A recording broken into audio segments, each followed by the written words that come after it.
Okay, I think we can start. People are entering. Okay. And today I see a very populated webinar. That's good. So welcome to everybody. Thank you very much for being here with us today. We will go through a very interesting topic which is relevant to functional safety, and I think we can go to the next slide, Tino.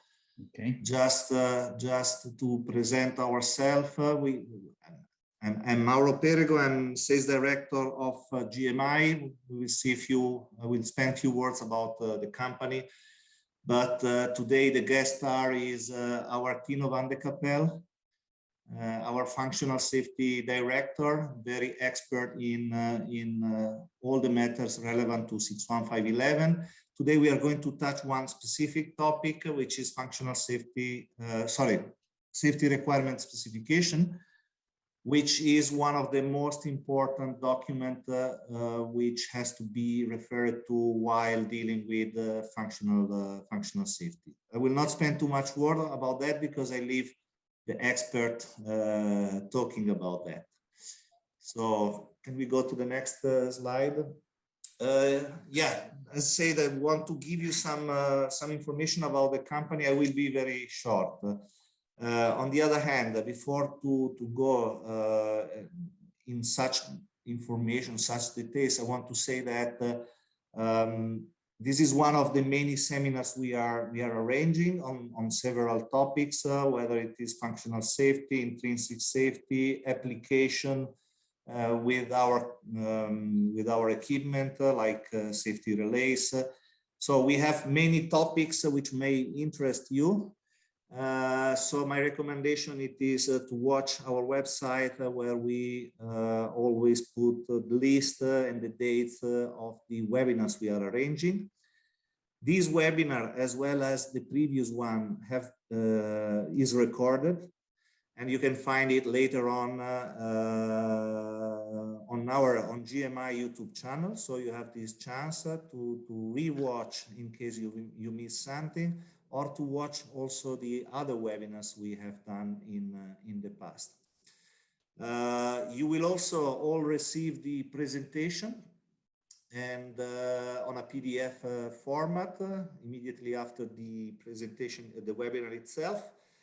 And yeah, how it is arranged, we have our webinar, and immediately after we will run a question and answer section. We have collected questions from your registration or from previous webinar, and we are going to go through some of the questions to clarify maybe points which were not clarified during the presentation. Last information I would like to give as a general information: you have the chance to raise questions during the webinar. I will monitor if any question will be raised. I will interrupt at a certain moment Tino in order to give you the feedback.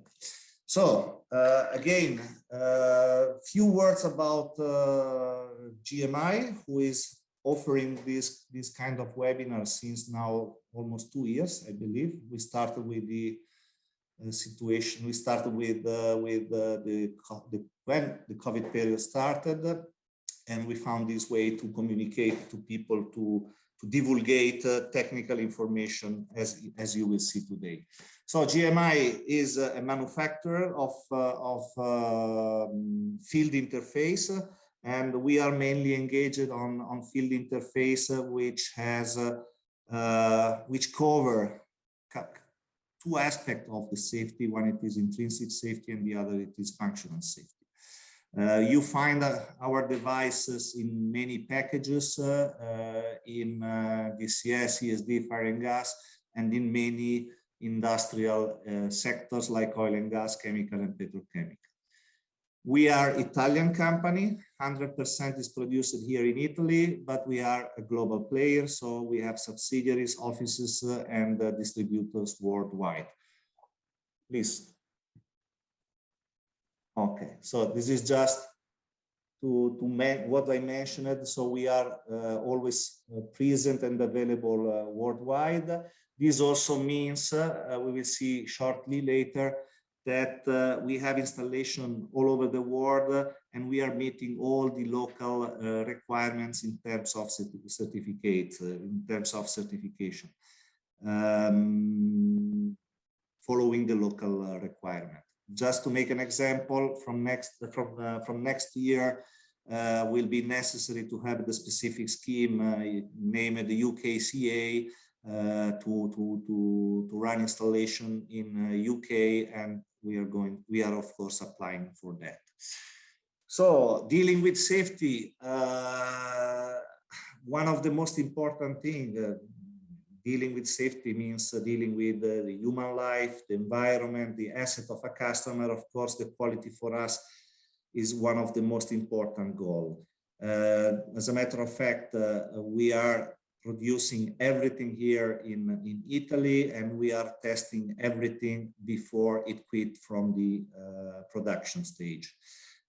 We are so confident about the quality of our product that we provide a 5 years warranty.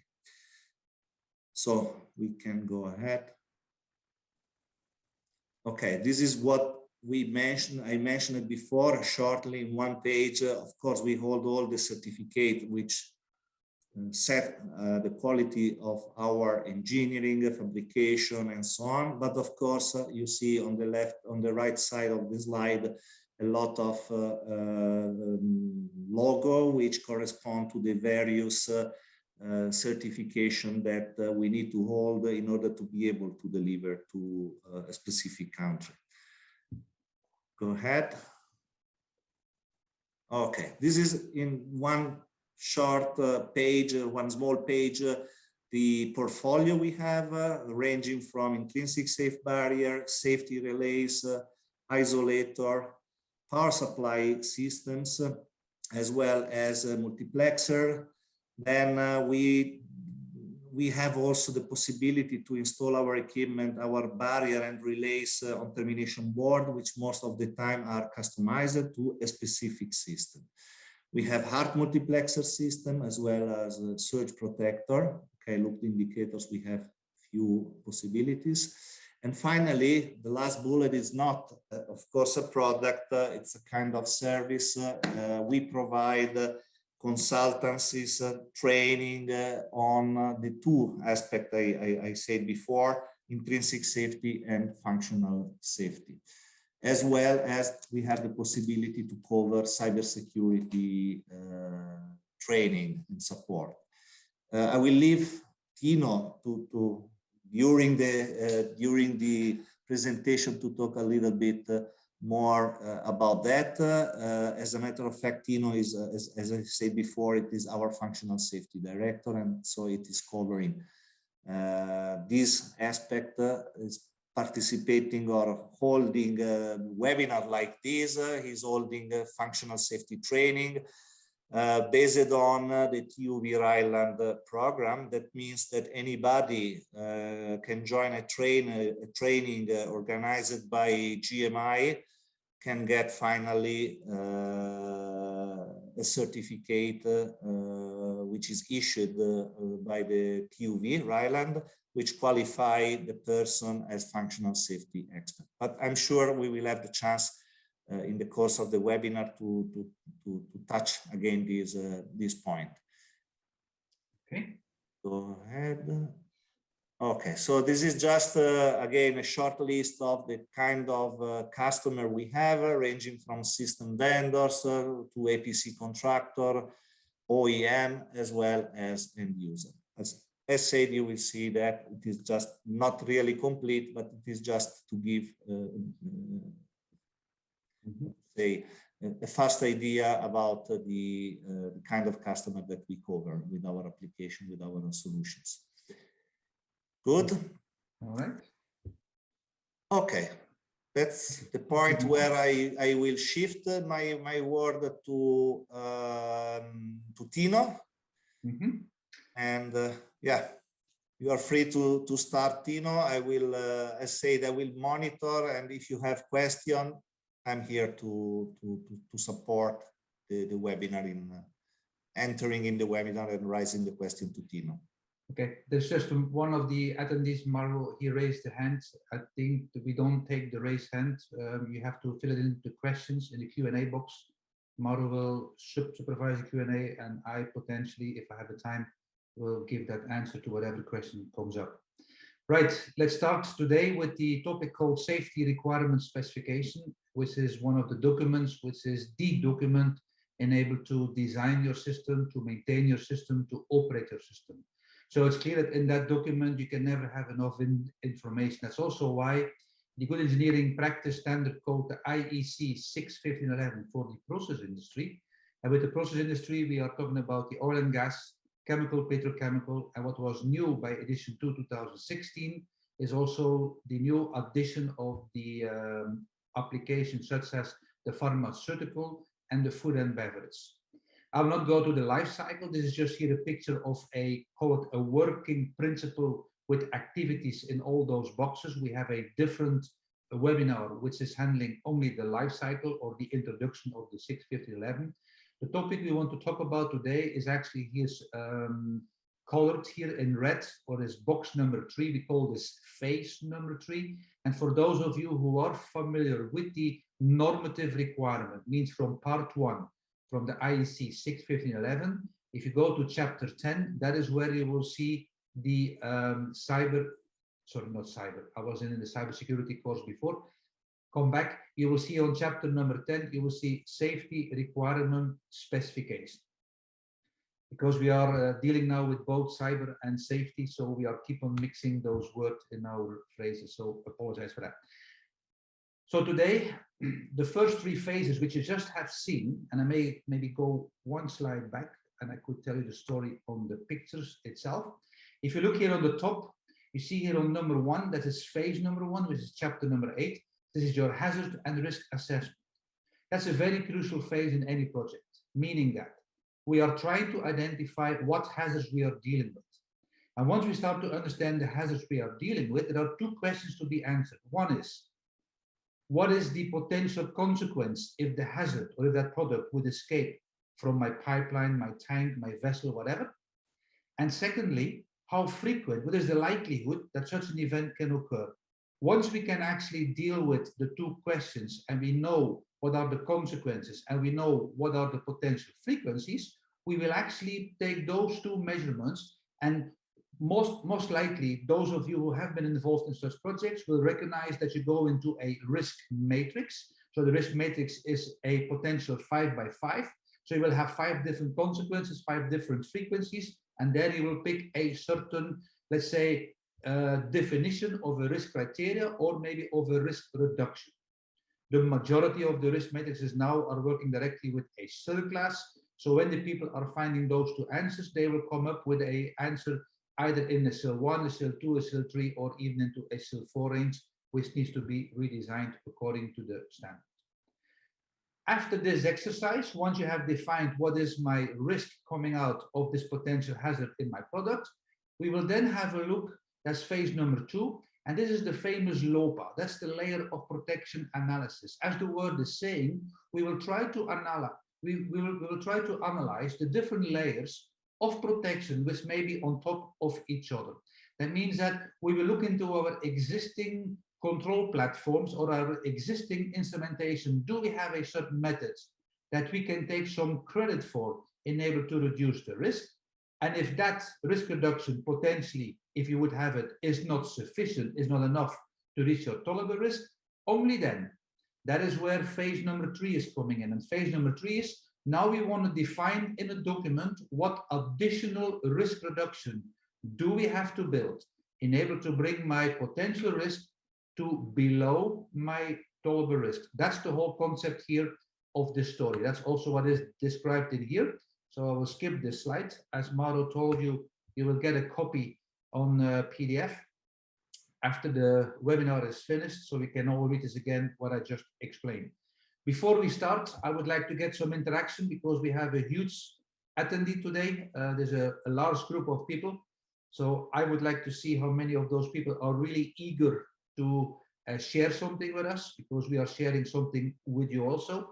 And I would like you to ask the following question. The ownership of the safety requirement specifications lays them with A, the safety consultant company, B, the engineering contractor, C, with the system integrator, D, with the end user, E, with the operation and maintenance team of the same SRS, F, with the main automation contractor or with the MAC, G, all of the above. So you can only pick one, you cannot pick multiple. And of course, only one answer here is the most correct and the most complete one, very similar to the test of the exam we do during the competency reviews of your engineering certificate, potentially from TFV Ireland. So give him a few more time, Mauro. Yes, we give from. Today, I have to say we have really a large number of participants. I'm really happy about that. I think it is because we take a very simple topic. Or maybe we are, I don't know. It looks like it is a sensitive topic for me. It's always sensitive. Always. Okay, good. I think we can stop now, because we have also a high rate of answer. Mm-hmm. So I stop the time, and you share the results. I will share the result, so that you can comment. Yeah, as you see, we have almost every single answer except for the MAC. So it looks like the main automation contractor is not owning the safety requirement specification, which I think for the end user's sake, lucky for them, they are not responsible. Otherwise, there would be a whole different story.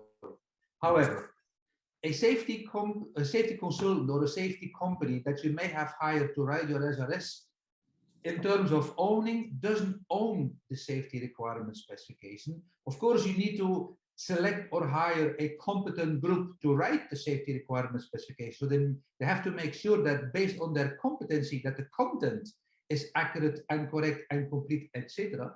But they never own the safety requirement specification. Same for the EPC or the engineering contractor. Although in many many projects over the last, let's say, 5 to 10 years, it's always coming out of the engineering contractor that they are also writing the safety requirement specification, but they still don't really own that document. They may just prepare the document, because remember, they're preparing the document to achieve the safety on the end user side. So as you can see here on the most selected answer, the end user, as the plant management or the corporate management, is responsible to maintain safety on site. Therefore, also they own the document where it is described how they will plan or attempt to achieve safety on their site with whatever system they have been selected or have been designing. So the SIS integration team also therefore is not owning, and also not, of course, the ops and maintenance. So the only correct answer was here, of course, the end user or the operating company, whatever you like it to be called. I will stop sharing this, Mauro, and I will continue. Right, what is now the general requirement? If you would go to chapter number 10 of the IEC61511, or if people from the US are dialing in today, it is with you called the ISA 61511. The only difference was with the ISA, it was only released somewhere towards the end of 2018, whereas back in Europe, it was already released beginning of 2016/2017, because there was a little bit of a small issue with the initial edition 2 release 2016 February. They found out that they actually released some of the older drafts, so there were some text in there that was not so correct. Therefore, they had a corrigendum somewhere in September 2016, plus they had an amendment in 2017. So my word of advice for all of you is, if you are using the IEC 61511 and you want to claim that you are using edition 2, make sure that your document at least shows August, means 08, and then 2017. That is the only correct and complete revision of the standard that is the standard to be used or to be referred to. So what is now the objective of such a safety requirement specification is, of course, we want to describe exactly in there, give it to an engineer, even without any word of, let's say, comments or any word of explanation. That competent engineer who received that document must be able to build for us exactly the safety loop that we have defined in that document. That is the purpose of that document. And if you are using a logic solver, like in most of the cases people are using a safety PLC, that means also the logic needs to be exactly described for the competent engineer who will later on write your application program. Again, those are other topics that are also described in the standard, but here we're focusing today only on the safety requirement specification document itself. It would be great, it would be almost wishful thinking, I call it, but it would be great if it would be one single document for your entire SIS, because we are dealing with multiple documents, and the chances is that if you have multiple documents, that later on they will all be keep up to date and all in sync with each other, you have a very, very, very small chance that it would be correct. In other words, if you can keep it simple into one document, there are pros, there are also some disadvantages. The pros or the advantage would be you only have one document to maintain. The other problem is it will always be under revision, because for one single modification, you will have to update the complete document again. So you have to ask yourself the question, what is better to go for? Do we go per one defined document for our SIS, which then every individual SIF or safety instrumented function will be described separately? I've seen clients doing this, or I've seen other clients doing it per production or process unit. Although they may have one SIS for their entire site, they will split it into different units. That is another method, and able to be more flexible for potential modification in the future, because we all know that whatever was been defined before even the plan was built, and after maybe 10 or 15 years, if you would go back to the original document and you cross-check it to what you have today, I'm pretty sure there are some modifications that have been carried out in the last 10 to 15 years. So the SRS itself shall be written to help the people to understand how to design it, how to install it, how to commission it, how to maintain it, and also how to operate it, because there will be specific requirements on every single SIF that needs to be fulfilled. In this edition 2, from the 61511 part 1, which is the 2016-2017, if you go to this item here, or chapter, index 10.3.2 to be precise, that's the normative section. That means normative, if you need to comply to the standard, you shall comply to all the wording in the part 1 of the standard, which said you shall specify and you shall include, of course, they say as applicable per safety loop. And I actually took another color here. It is this word as applicable that has actually softened the requirement that some engineers think they can list the 29 items, because the standard is requiring you to describe per one safety loop 29 separate items, but then they can actually say as applicable. So what do? They say N.A. not applicable. When we are making some assessments on such documents, and we are doing an inspection assessment, whatever you call it, well, if you have to make a judgment and we come across such not applicable, and we see multiple of them, we will start to get really, really sensitive to understand why does the engineer who designed this document think that this doesn't have to be described. Was it so crystal clear for everyone that someone didn't have to put the effort to put it on paper? Was it maybe they didn't know the answer? Or was it purely because they have done a cut, copy, paste from one of the previous projects that some of the engineering contractors have been doing, as of course we also see happening in the field. Of course, here in this half an hour that I've been giving, I already spent 13 minutes because I'm counting my minutes, as I'm always speaking too long. I've been accused, so I'm trying to shorten it. We cannot cover the 29 items, but actually I have some good news for you. If you would have the book or access to the book from GMI, which is the SIL manual edition 4, or the 4th print, or the edition 4 it is called. Well, if you go to chapter number 8, I have been writing for one single SIF. I tried to put myself under a challenge to try to describe in a normal wording. I'm only an engineer. So I have been trying to describe what should be or what could be potentially described or filled in under the definitions from the standard. And I'm here giving the reference to this book from GMI, which is from page 223 all the way till 249. So it's quite some pages of text for one single safety loop.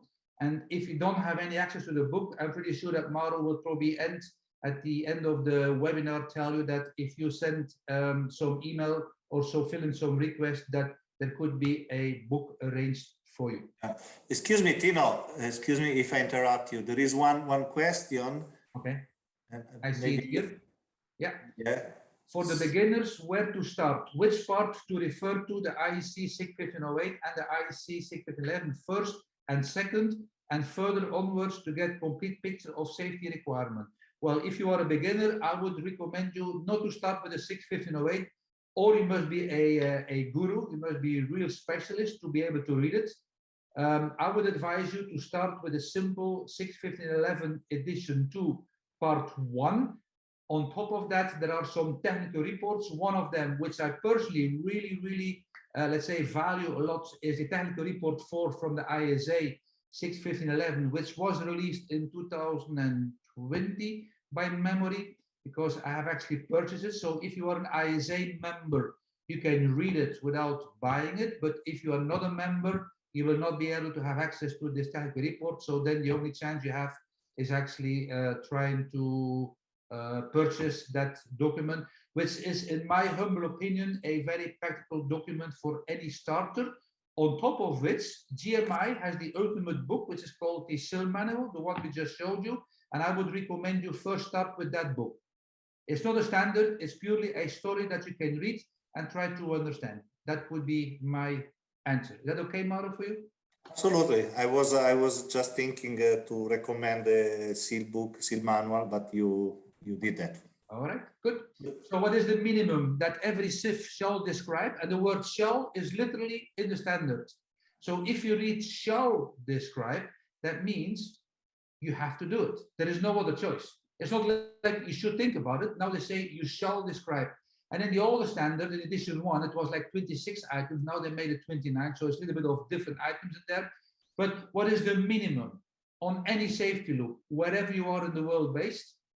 What do we try to measure? In other words, what process values are we talking about here? And also, once we measure the process value, what kind of, let's say, alarm or trip level do we try to measure and try to recognize? That means that will be translated in the second bullet. What logic do I have to do? Once I know my process value, once I know what value needs to be triggered, what do I have to do? And if you look in a safety system or in an ESD, emergency shutdown system, safety PLC, the majority of all your safety loops always work with a digital output. That means we switch the output on off. We open the valve, open or close. We start the motor or we stop the motor. That's all we do in safety. So actually safety on the deciding elements is not as difficult.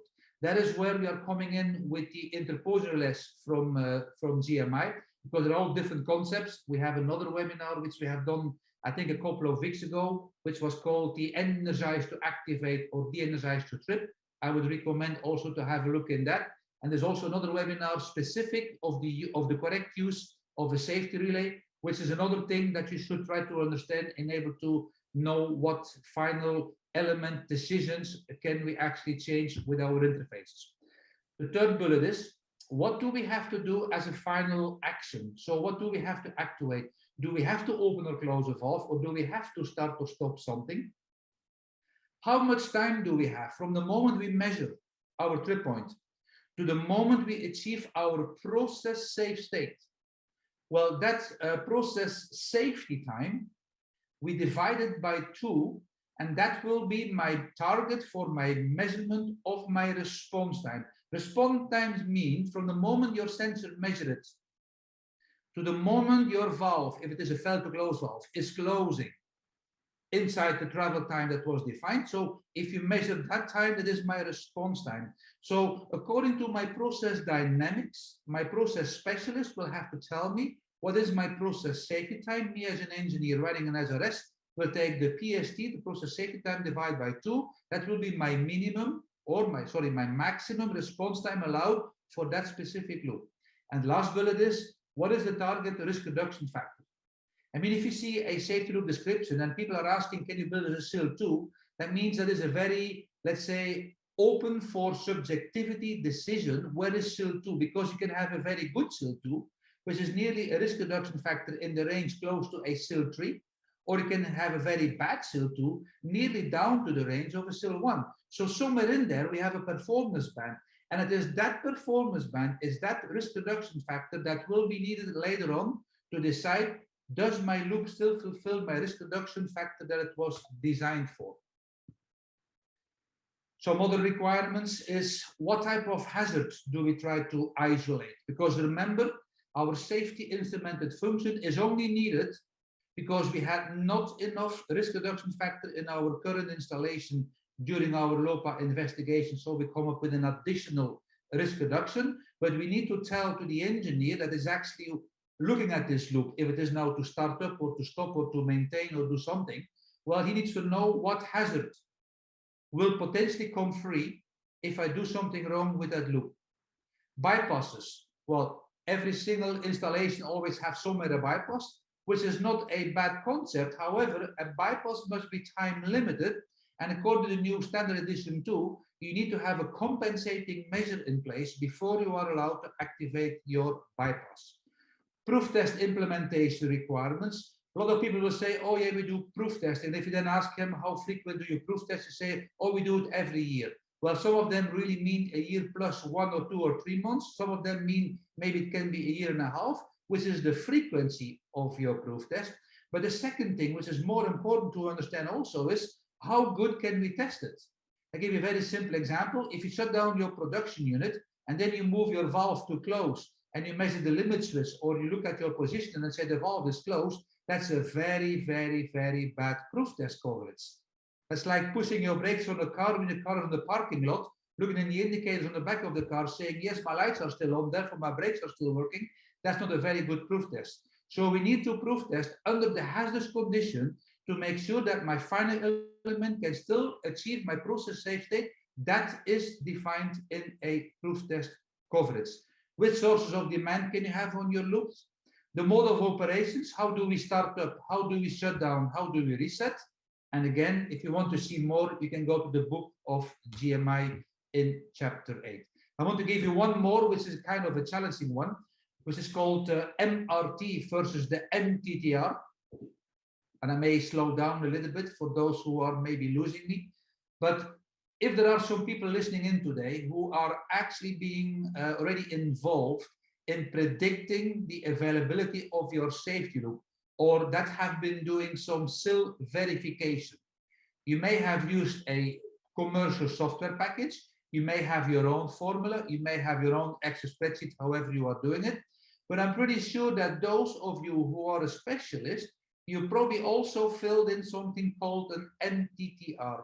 And MTTR was from 1997 all the way till 2010, but then it stopped. It was meaning the mean time to repair, but that's no longer true. They now call this the mean time to restoration, which is a whole different story than the older vision of the mean time to repair. What does it really mean? If you look here on the bottom of this slide, I have actually put this here in a picture. The picture doesn't come out of the standard, but the picture comes out of the standard in definition. If you read the definition of A, you will read the definition of B, C, and D. A will mean that's the maximum time needed to find out your system is not working. And then I'm asking to this client, as an example, I had a client a couple of days ago, we had the same discussion, and the client was saying, I asked him, give me your shortest proof test interval that you have in all your safety loops. And of course, no surprise, he said 1 year, Tino. I said, okay, what is 1 year? I said, 1 year, that's 8,760 hours. Assume that your production unit is very steady. There is no reason to shut down. That safety loop is controlling a fail to close valve. The valve is in a stand open position, enabled to keep the production going. That means the valve can be stuck, but we don't know it yet. We have no partial stroke. We have nothing on this valve. We are only allowed by production. Otherwise, they lose too much money or production. We only allow every year to do something. In other words, the availability of that safety loop cannot be proven until you will test it. That means the unavailability will only be revealed if you give a command to close the valve and the valve is stuck open, it will not work. So assume the following. Assume that yesterday was, for instance, the date you were allowed to test and the valve was working perfectly. But today, all of a sudden, the valve has internally mechanical failure and has a hidden failure that you are not allowed to test by the production people. So in the worst case scenario, you will have to wait till 2023 to the date is coming up for you to move the valve again. So your valve could be potentially in the A time for 8,700 plus hours be unavailable. And then the B time is you have to find out, once you know the valve is not working, do we have the spare parts? You have to fill in the work permit. You have to go to the warehouse. And like most customers now, by some budget constraint, etc., they either have a service contract with some company, or they may have to order the valve. The valve is not on stock, so the manufacturer has to produce it. So we're talking here about maybe a couple of weeks, months, whatever it's going to be. It's not going to be hours. It's going to be weeks or months. The C time, if this is a valve and the valve is on a pipe rack, I can tell you that to replace a valve on the pipe rack doesn't take you a few minutes. It takes you, again, a few maybe days or whatever it's going to be. And the D time is to take it back into service. So if you think about my story, from the moment you knew the valve is failing, that is where we are here at the beginning of the B time. To the moment the valve is working, the safety function is working again, that is now called the mean repair time. And if you go back to your calculations that you may have seen already, I bet you money that your MTTR today says 8 hours, 24 hours, 72 hours, 96 hours. Commercial packages available on the market are actually limiting the MTTR, the overall time, because if you would fill in my reality story of 8,760 hours plus, you are probably in the range of 10,000 hours unavailable. If you would be allowed to fill this in, no silk can survive. So Houston, we have a problem. In other words, there is certainly a need to think about this one. That is why I dedicated a complete slide and a complete story, because it's always enjoying for me to listen to those specialists telling me they have a SIL report of their SIL loops, and then they tell me their proof test interval, and then they tell me the MTTR, and then they are surprised when you are telling them the story like the standard is predicting since 2010 in the edition 2 of the 61508. Right, the last slide is on the application program. The purpose is here that there will be a clear document exactly describing what logic needs to be programmed inside such a logic solver, regardless what brand of logic solver you decide to use. In other words, if you use brand X, Y, Z, it doesn't matter. That application program safety requirement specification must be so clear that any competent engineer can translate this into a working application program.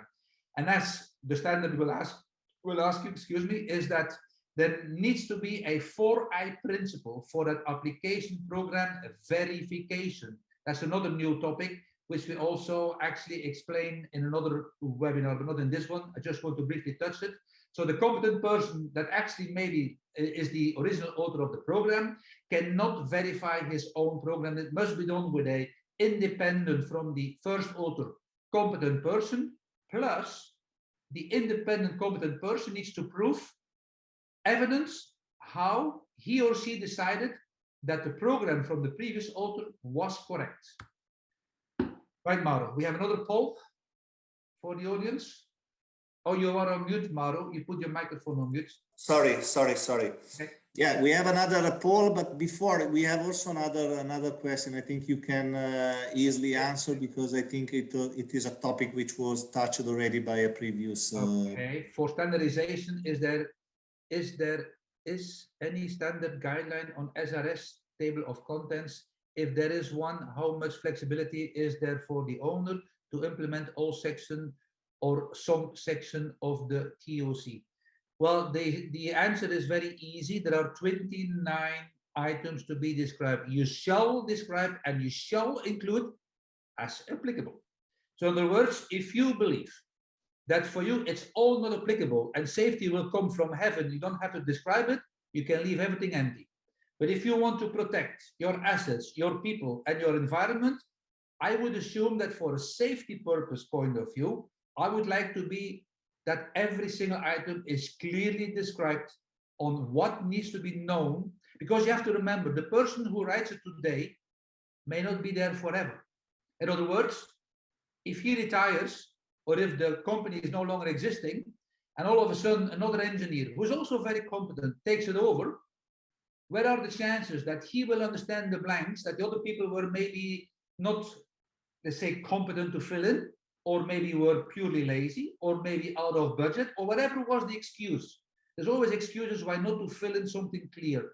For an engineering sake point of view, everything needs to be detailed described that anyone else in the future can understand exactly what is needed to achieve safety. So template, there are 29 bullets. They're also free of charge in the book of GMI in chapter number 8. Okay, Mauro, you can launch the poll, I guess. Yes, I launched the poll now. Let me close these. Okay, here it is. Okay, let me just move the poll to the side so I can read my text. Would you consider the SRS as A, design specification document, B, a operational instruction document, C, a maintenance instruction document, D, a SIL verification reference document, E, an as-built document, F, all of the above? We give them a bit more time, Mauro, but there are coming in. We need a little bit more interaction. Yes, yes.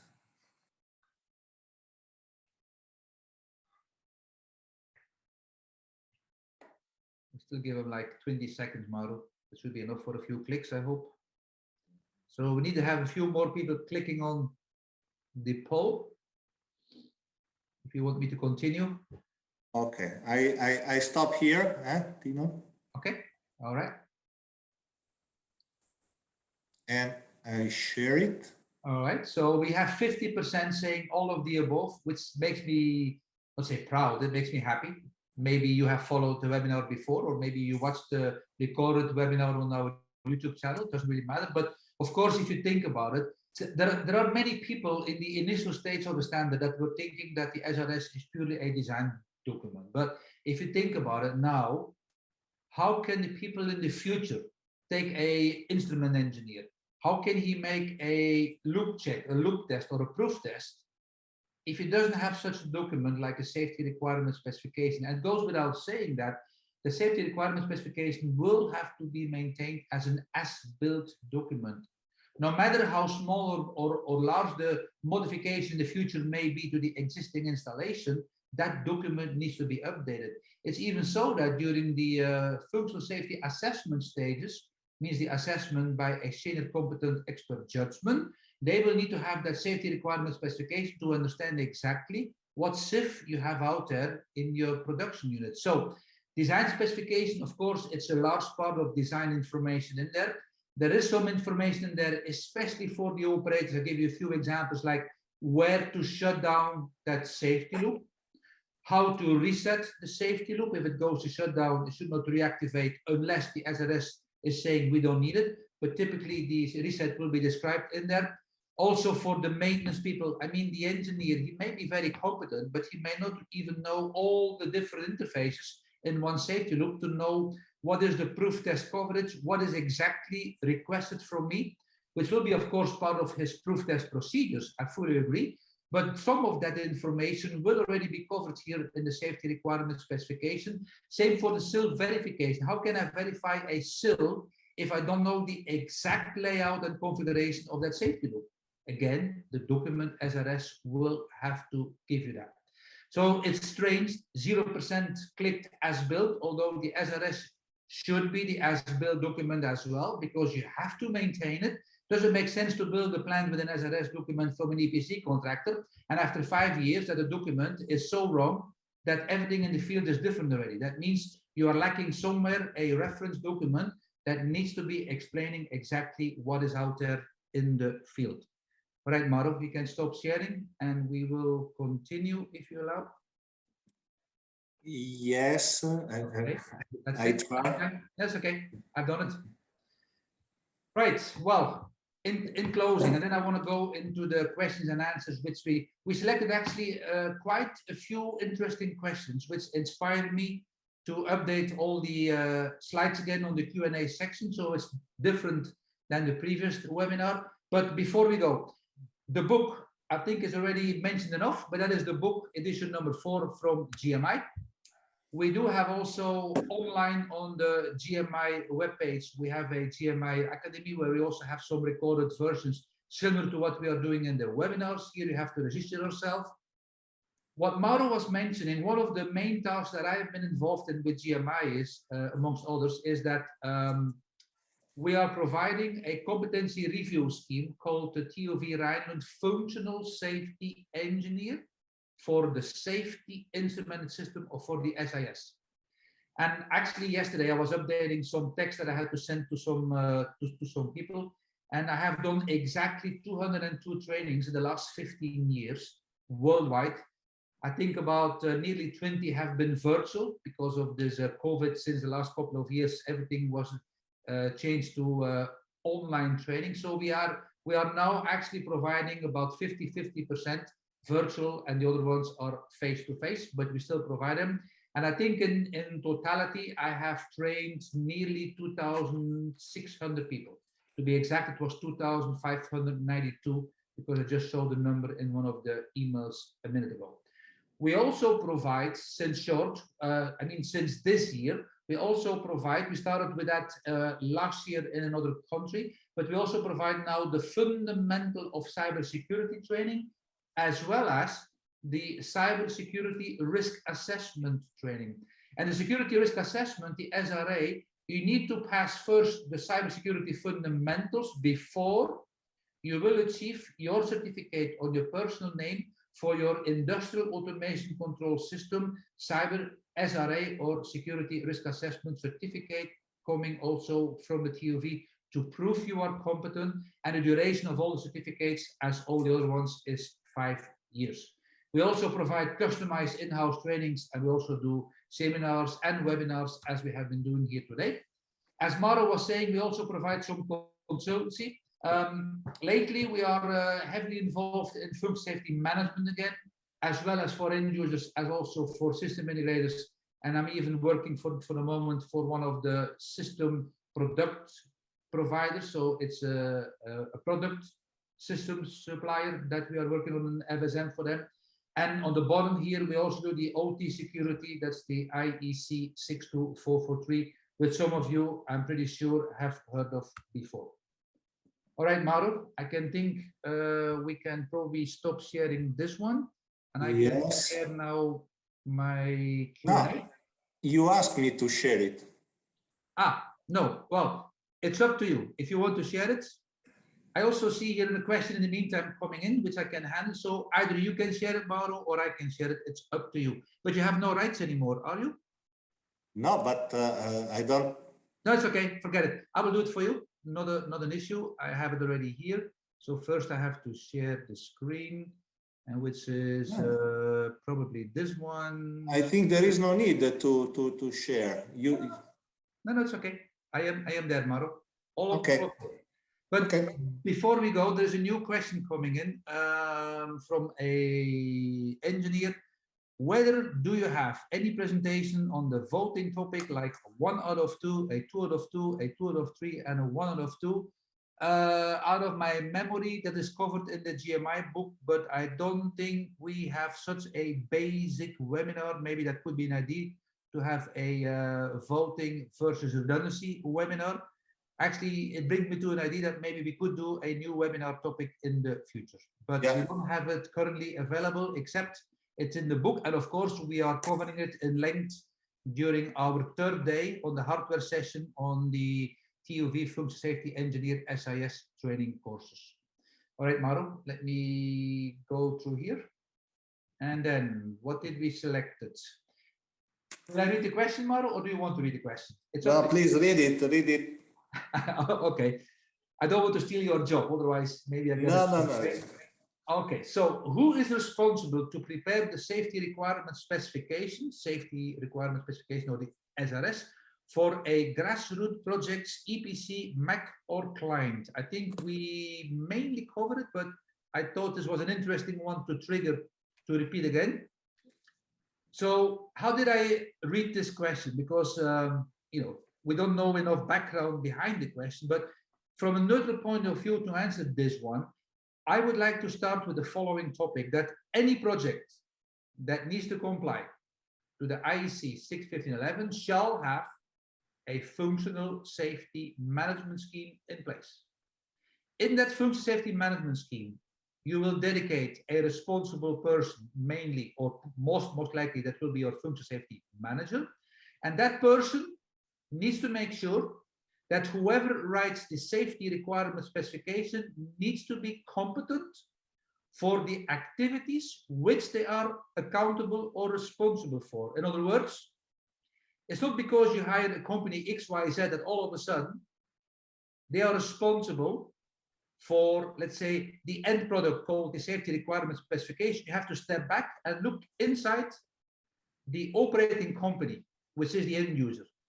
If they require a company to build a system as per 61511, that means whoever company they selected shall have a functional safety management, including also the end users needs to have an FSM, while the standard clearly say any supplier of a product or a service shall have an FSM system in place and shall prove how adequate they are using it. In other words, the FSM is not only for an engineering contractor, it's also for the end user, as the end user is providing a service in the life cycle, which is called the operator maintenance phase or the modification phase. So if you think about it, FSM is for everyone. Therefore, whoever was selected to write the SRS must be competent. That's the first bullet.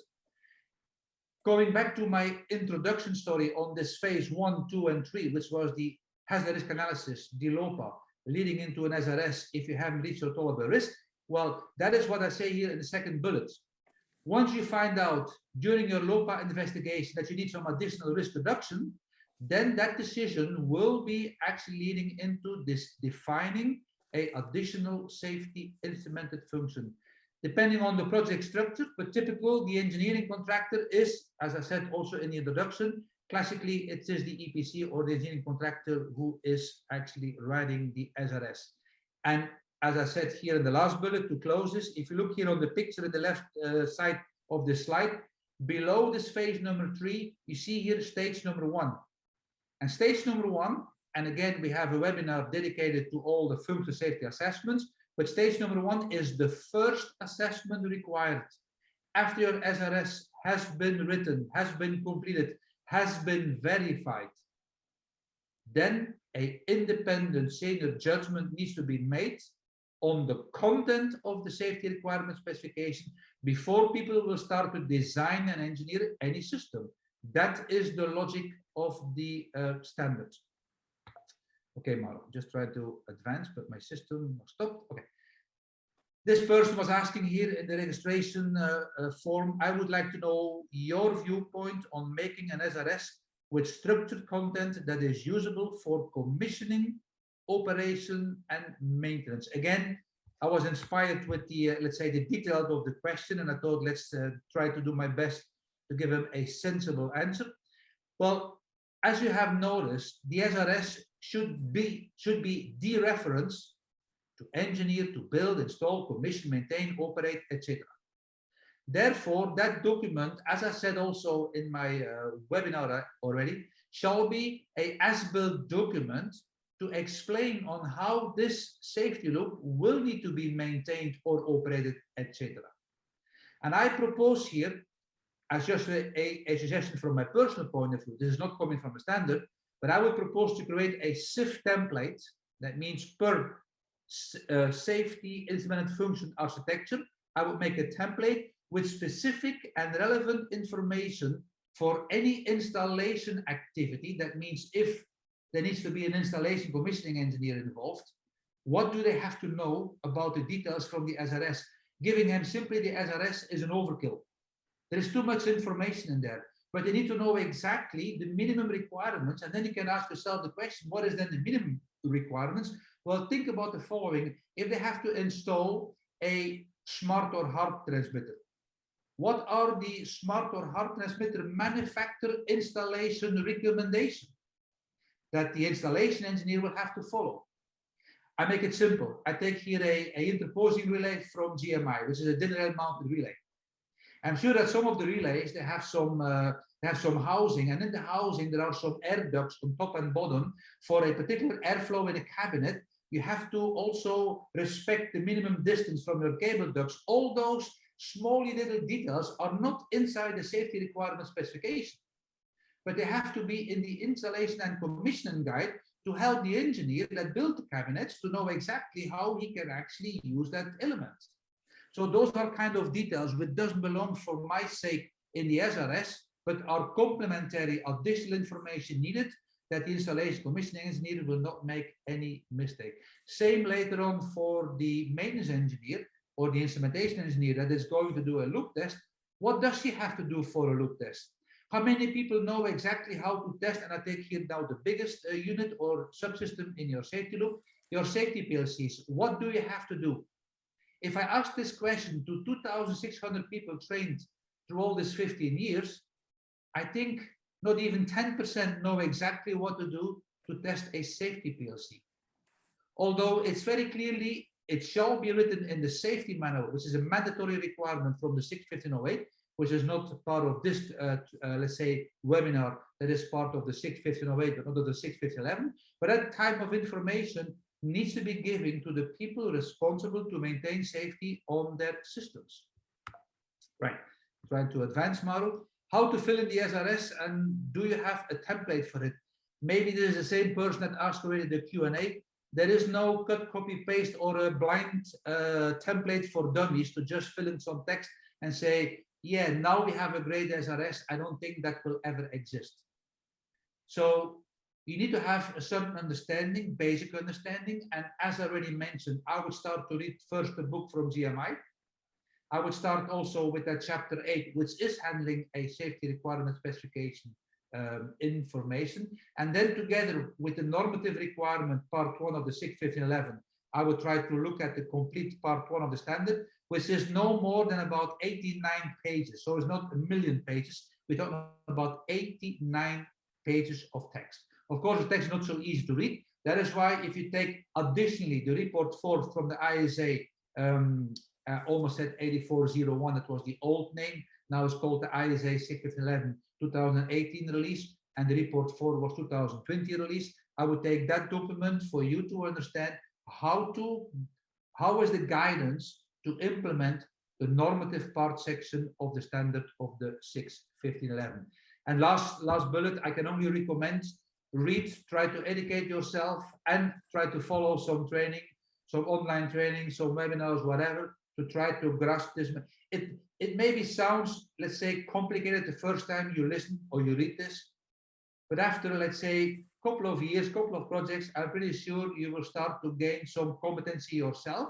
You will start to learn, hopefully not by doing mistakes, but by mistakes that other has made. That means that if you read the standard, we are trying to avoid that you make the same mistakes again. And that is why we have the good engineering practice. I get another question coming in, Mauro, live, but let me first handle this Q&A. Yes. The slides, and then I will go on the additional Q&A. What level of detail is appropriate to address the requirement for communication interfaces?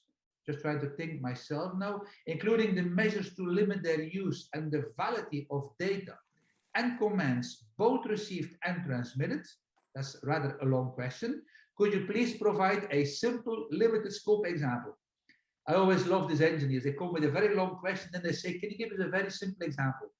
Well, I can try, okay? I'm only human. I'm also an engineer, so I'm also an engineer. But if I think about your detailed question, especially about the communication, send and receive, which as a coincidence, I'm actually now involved in an interface, which is actually doing send and receive into a certain cell range.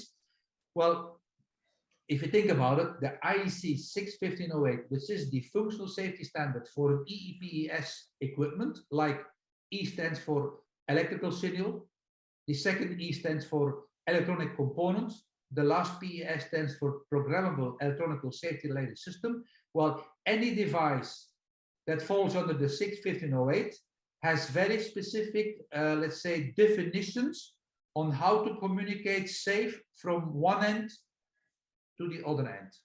And it will all be down to the safety protocol. When A is communicating to B, and B will have to have a kind of a handshake or a CRC or whatever you call it, needs to confirm to A what B has received before B will do what A is asking. So it's the safety protocol that can make it safer.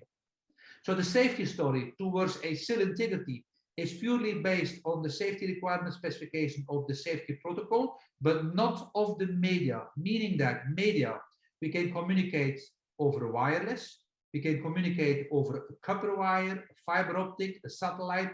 That doesn't matter how we communicate. It's the protocol that can make it safe.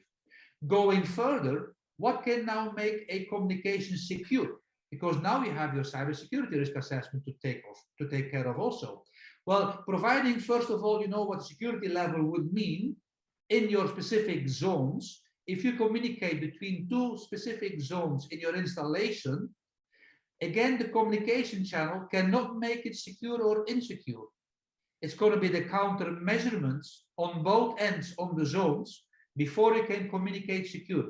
So one is the protocol, second is the counter measurements. The protocol is to make it safe.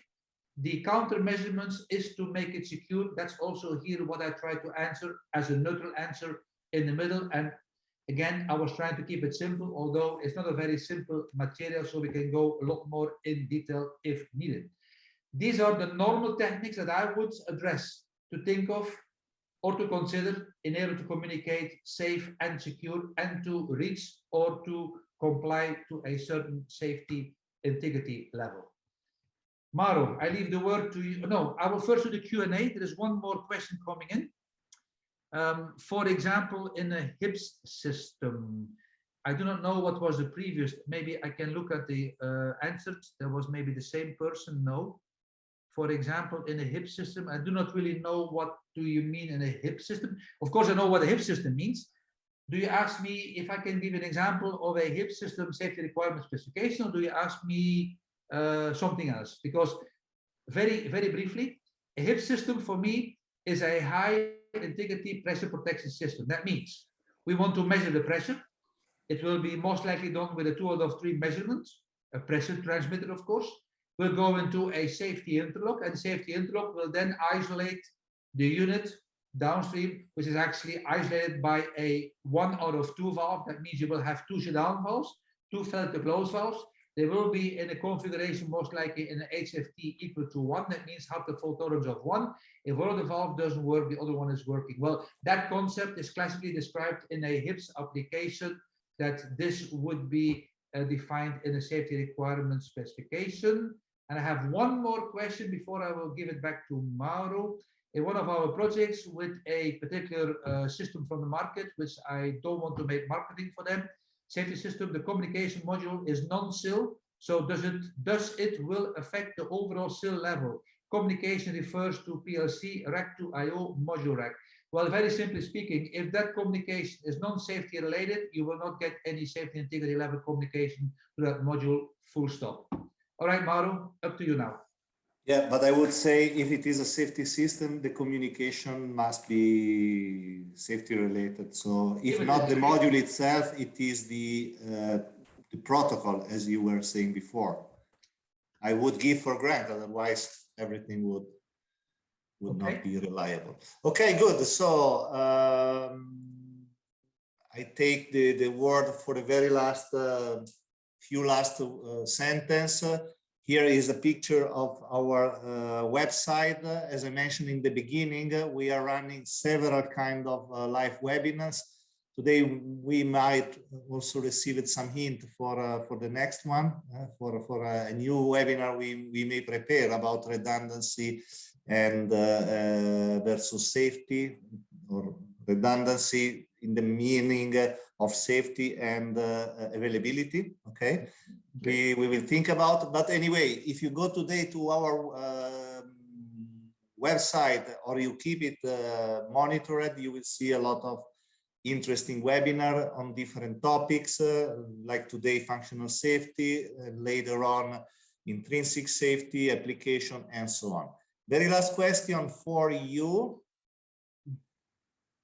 I would like to rise. We would like to get your feedback about how we did perform, how you find this webinar. And again, you will receive this PDF file, so you will have also our contact detail. If you need anything that you would like to ask, we are here. And that's all I would say. Let's see what is the feedback. So I would say I will stop it and share with all. So what to say? Thank you very much for being with us this hour. Thank you. Thank you very much again, and we look forward to see you again in one of our webinars, and or why not face to face if there is the possibility. You have our contacts, and we look forward to meet you again. Have a nice rest of the day. Maybe somebody is already at the end, somebody is just in the beginning. See you next time. Okay, Mauro, thank you. And thank you to GMI for another opportunity for a webinar. Until next time.